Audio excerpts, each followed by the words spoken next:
আজকে আমরা দেখব এলার অসাধ্য কেরামতি। এলা কিভাবে আজকের এই গোরাকে বাঁচিয়ে নিয়েছে।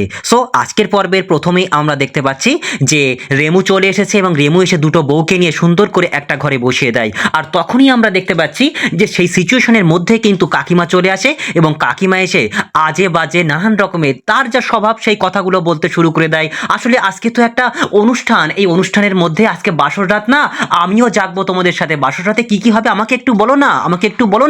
তখন সেখানে পিসিমণি বলতে লাগে আসলে এনার না একটু স্বভাব এরকম খারাপ, আসলে শিং ভেঙে বাছুরের দলে মেশার শখ রয়েছে। তো যাই হোক, এরকম করে কথোপকথন চলতে শুরু করে দেয়। আর আমরা দেখতে পাচ্ছি সেখানেই দাঁড়িয়ে কিন্তু প্রত্যেকে বলতে লাগে ঠিক আছে, আজকে তো সবাই অনেকটা ক্লান্ত পরিশ্রান্ত, চলো এখানে এসে বসে পড়া যাক, এখন সবাই চলো একটু বসে পড়া যাক। তখন সবাই মিলে কিন্তু সেখানে বসে পড়ে। আর বসে পড়ার পরবর্তী মুহূর্তেই আবার কাকিমার মুখ দিয়ে আবারও ফোয়ারা বেরোতে শুরু করে দেয়। এই এলা, তুমি তো খুব সুন্দর গান করেছিলে আগের দিন, তুমি আজকে আর তোমাকে গান বলতে বলবো না, আজকে না তুমি নাচা গানা করো, তুমি নাচো আজকে। তখন রেমো বলতে লাগে হ্যাঁ সত্যি বৌদি, তুমি আজকে নাচো না। এদিকে তখন আমরা দেখতে পাচ্ছি যে সেখানে ঐশী উঠে যায়। ঐশী উঠে বলতে লাগে আমি নাচবো। সে প্রচন্ড আনন্দিত, প্রচন্ড খুশির মধ্যে ব্যস্ত হয়ে রয়েছে। তখনই সেখানে নীরা তাকে গিয়ে টেনে ধরে আসে আর বলতে লাগে কি রে, তুই তো মৈনাক স্যারকে ভালোবাসতিস, সেই ভালোবাসার মানুষটাকে তুই হারিয়ে ফেলেছিস, সেই ভালোবাসাটা তোর কাছ থেকে চিরতরে মুক্তি নিয়েছে। আজকে তোকে এরকম একটা সিচুয়েশনের মধ্যে তোকে বিয়ে করতে হয়েছে। আজকে ভালোবাসার মানুষটাকে হারিয়ে তুই এত আনন্দ করবি, ছি ছি ছি ছি, তুই তাহলে মৈনাক স্যারকে ভালোই বাসিস নি, শুধু টাকার লোভে তুই শুধু ভালোবেসেছিলিস তাই না। তখন সেখানে ঐশী বলতে লাগে দেখ, পুরো বিষয়টা এরকম ভাবে বলিস না, তুই কি বলতে চাচ্ছিস বলতো। নীরা তখন বলতে লাগে আমি ঠিক বলছি। তখন ঐশী আবার জোরে জোরে বলতে লাগে আসলে আমি কি করতাম বলো, আমি কি করতাম, মৈনাককে তো আমি ভালোবাসতাম, আমার জীবন দিয়ে ভালোবাসতাম, কিন্তু মৈনাক স্যার তো আমাকে বিয়ে করবে না, ওর মা বলে গেল আমাকে বিয়ে করবে না, তাহলে আমি কি করতাম। তাই আমার জীবনকে আমি নতুন করে আবারও সাজাতে গোছাতে আরম্ভ হয়েছি। সো আজকে তাহলে এই আনন্দের মুহূর্তে আমি একটু নাচাগানা করব, এই বলে কিন্তু আমরা দেখতে পাচ্ছি যে সেখানে ঐশী প্রচন্ড নাচা গানা করতে ব্যস্ত হয়ে রয়েছে। আর আমরা দেখতে পাচ্ছি ক্রিসের পাশে গিয়ে তখন এলা বলতে লাগে যে সত্যি সত্যি ক্রিস, তোমার এই আত্মবিসর্জন, তোমার এই আত্মত্যাগ, সত্যি তোমার ভাইয়ের প্রতি তোমার যে ভালোবাসা, আমি কিন্তু এর পরিমাপ করতে পারছি না। তখন সেখানে ক্রিস বলতে লাগে আমার মা আমাকে এই শিক্ষা দিয়েছে, যে আমার মা আমাকে বলেছে যে এই পরিবারের জন্য, এই ফ্যামিলির জন্য, এই পরিবারের প্রত্যেকটা মানুষের জন্য আমাকে যদি কখনো আমার জীবনটা দিয়ে দিতে হয় তা আমি দিতে পারি। আর আমার দা ভাই গোরা, ও তো আমার কাছে ভগবানের স্বরূপ, আমি তার জন্য এই স্যাক্রিফাইসটুকু করতেই পারি। তো তখনই আমরা দেখতে পাচ্ছি এলা বলতে লাগে সত্যি।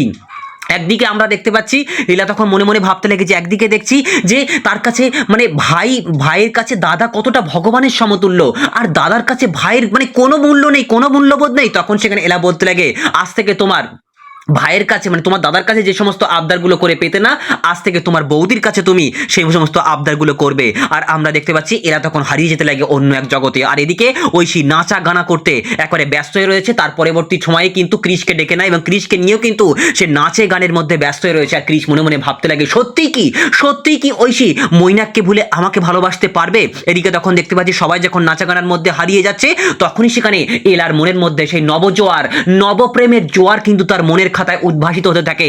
গোরা কিভাবে তাকে বাঁচিয়েছে, গোরা কিভাবে প্রত্যেকটা সিকোয়েন্সে এলার পাশে ছিল, এলার পাশে দাঁড়িয়েছিল, এলার সাথে প্রত্যেকটা মুহূর্ত কিভাবে কাটিয়েছে, তার মনের খাতায়, মনের পাতায়, চির স্মৃতির পাতায় কিন্তু উদ্ভাসিত হতে শুরু করে দেয়। তখনই সেখানে নীরা গিয়ে বলতে লাগে বুঝতে পারছি আমি দিদি, আমি বুঝতে পারছি তোর এখন জামাইবাবুর কথা খুব মনে পড়ছে তাই না। সত্যিই তো জামাইবাবু তোর কাছে একজন রিয়েল হিরো হয়ে চলে আসলো। তখন সেখানে এলা মনে মনে ভাবতে লাগে সত্যিই তো ওই মানুষটার সঙ্গে আমি অগ্নি সাক্ষী রেখে বিয়েটা করেছি, সেক্ষেত্রে আমাদের ওই মানুষটা যেই হোক না কেন, যাই হোক না কেন, ওই মানুষটাকে আমাকে নিজেই ট্যাকেল করতে হবে। আর অন্যদিকে আমরা দেখতে পাচ্ছি একেবারে এলা মানে গোড়ার মাথায় বজ্রাঘাতের মতো বাস পড়তে শুরু করে দেয়। এখানে দাঁড়িয়ে কিন্তু এই দরজার ফাঁকে কিন্তু দাঁড়িয়ে গোরা শুনতে পাচ্ছে যে সেখানে মৈনাক এবং মৈনাকের বোন গুনগুন তারা কিন্তু একে অপরের মধ্যে আলোচনা করছে। মৈনাক বলতে লাগে যে এলা আমাকে টিফিনের বক্সের মধ্যে করে, লাঞ্চের প্যাকেটের মধ্যে করে আমাকে চিঠি পাঠাতো, আমি কি করতাম বল, গোরার জন্য আমি সব কিছু করতে পারি, তাই তো সুইসাইড ছাড়া আমার জীবনটা আর কিছু ছিল না, সুইসাইড করতে আমি বাধ্য হয়েছিলাম, কি করবো, আমি এলাকে পাবো না, এলা আমাকে ভালোবেসেছিল,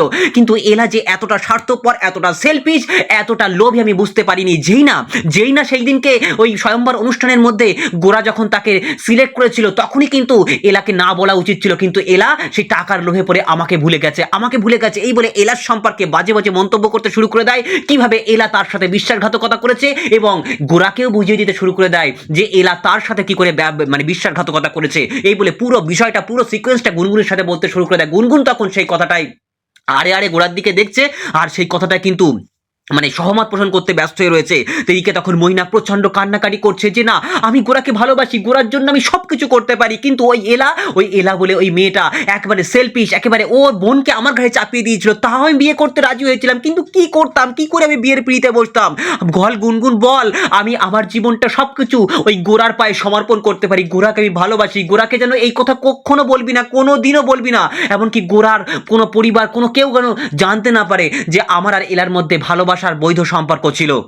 এরকম করে যখন বলছে তখন সেখানে একবারে গোরার চোখটা কপালে উঠে গেছে, গোরার মাথায় যেন বজ্রাঘাতের মতো বাজ পড়েছে। সে মনে মনে ভাবতে লাগে আমি এলাকে অনেকটা অনেস্টি মনে করতাম, সৎ মনে করতাম, কিন্তু এলা বোস, তুমি আমার জীবনটাকে এভাবে নরকে পরিণত করে দিলে, আমার সাথে এরকম প্রতারণা করলে, আমার সাথে বিশ্বাসঘাতকতা করলে।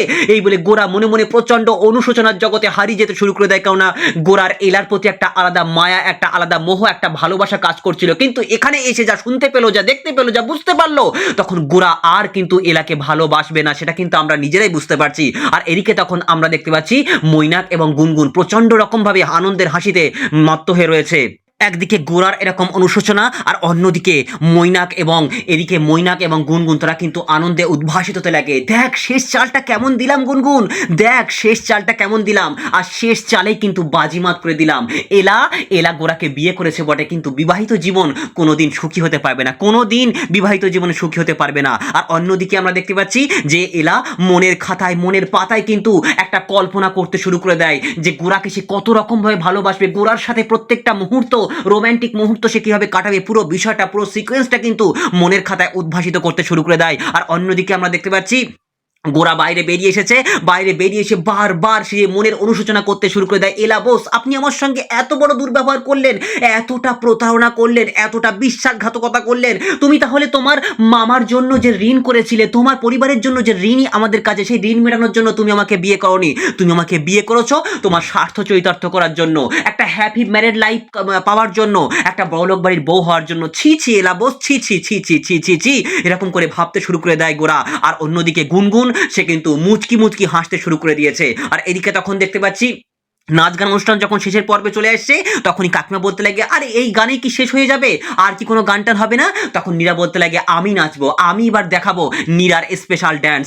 তখন সেখানে নেবু বলতে লাগে তাই আপনি নাচবেন, ঠিক আছে নাচেন। তখন সেখানে একেবারে নীরা তার নতুন ভঙ্গিমায় নাচতে শুরু করে দেয়, আর রেমু মনের ভেতর থেকে হারিয়ে যেতে শুরু করে দেয় আজ থেকে 1 মাস আগে কি কি ঘটনা ঘটেছিল, সে মানে নীরাকে কেমন ভাবে তার ভালো লেগেছিল, কিভাবে তার গাড়ির ধাক্কাতে পড়ে গিয়েছিল।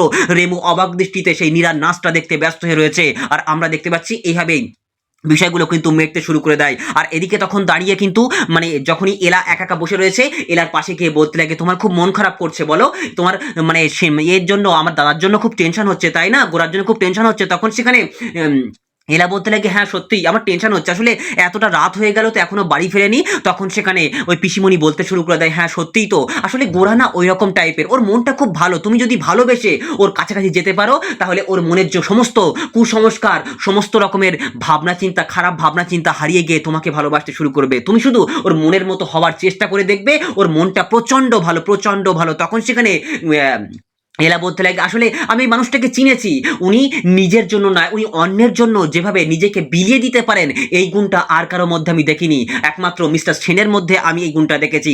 তখন সেখানে পিসমণি বলতে লাগে এতদিনে কেউ তাহলে আমার দাভাইকে চিনতে পারলো, গোরাকে চিনতে পারলো। আর এদিকে মনের গভীরে, মনের খাতায়, মনের পাতায় গোরা কিন্তু উদ্ভাসিত করতে লাগে সেই সমস্ত স্মৃতিগুলো যেখানে এলা তার উপরে বিশ্বাসঘাতকতা করেছে, তার সঙ্গে বেইমানি করেছে, তার সঙ্গে প্রতারণা করেছে। তাই এর মানে গোরা নিজের মনে মনে কঠোর প্রতিজ্ঞাবদ্ধ হয়, না আজকে আমি বাড়ি ফিরে যাব না। এলা বোস, আপনি যেভাবে আমার সঙ্গে বেইমানি করলেন, প্রতারণা করলেন, এর প্রতিশোধ আমি কিন্তু অবশ্যই নেব, এর জন্য আপনাকে জবাবদিহি করতে হবে। এই বলে গোরা প্রচন্ড কষ্ট যন্ত্রণায় সে কিন্তু হাঁটতে শুরু করে দেয় এক অজানা পথের উদ্দেশ্যে। আর এদিকে গুনগুন তখন বলতে লাগে গোরা, তুমি গুনগুনকে তুমি গুনগুনকে তুমি রিজেক্ট করেছিলে তাই না, গুনগুনকে রিজেক্ট করেছিলে, এর ফল তোমাকে হাড়ে হাড়ে ভুগতে হবে। আর এদিকে তখন মৈনাক বলতে লাগে এরপর দেখ কেমন ভাবে হ্যাপি ম্যারিড লাইফ ওরা কাটায়, আমিও দেখছি এর খেলা কিভাবে চালে চালে ঘুরিয়ে দিতে হয়। আর অন্যদিকে দেখতে পাচ্ছি যে অনুষ্ঠান যখন শেষ হয়ে গিয়েছিল সবাই একে অপরে শুয়ে রয়েছে, মানে সবাই মানে ঘুমিয়ে পড়েছে, রাত পার হয়ে গেছে, সকাল হয়ে গেছে।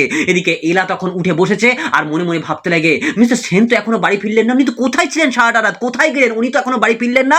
এই বলে মিস্টার সেনকে ফোন করতে ব্যস্ত হয়ে রয়েছে, কিন্তু ফোন কিন্তু সুইচ অফ বলছে। তখন এলার মনে একটা কুসংস্কার, একটা কুভাবনা ঘটতে শুরু করে দেয়, তাহলে কি মিস্টার সেনের কোনো বড় বিপদ রয়েছে। আর এরই পরবর্তী মুহূর্তে আমরা দেখতে পাচ্ছি গোরা এগিয়ে যাচ্ছে, আস্তে আস্তে করে এগিয়ে যাচ্ছে নদীর পাড়ে পড়ে, যেই না পড়ে যাওয়ার উপক্রম করতে শুরু করে দেয়, এমন সময় পিছন দিয়ে কিন্তু 4-5টা রয়্যাল গুন্ডা তার পিছনে হামলা করতে শুরু করে দেয়। আর একটা গুন্ডা ছুরি নিয়ে যেই না গোরার পিঠে বসাতে যাবে, এমন সময় সেখানে কিন্তু হাজির হয়ে গেছে এলা এবং তাকে সজোরে সেখান থেকে একবারে উদ্ধার করে নেয়। এত বড় একটা মরণাপন্ন মুহূর্ত হাত থেকে কিন্তু গোরাকে সে বাঁচিয়ে নেয়। তাহলে এর পরবর্তী মুহূর্তে গোরার মনে কি যে ভালোবাসাটা তৈরি হয়েছিল, সেই ভালোবাসাটা কি আরো দ্বিগুণ হয়ে বাড়বে, নাকি ওই মৈনাকের কথাতে গোরার মনটা আবারও ভেঙে চুরমার হয়ে যাবে, এলার প্রতি তার কোনো আর ভালোবাসা বা আকর্ষণ বা টান থাকবে না? কি এমন ঘটতে পারে বলে তোমাদের মনে হয়?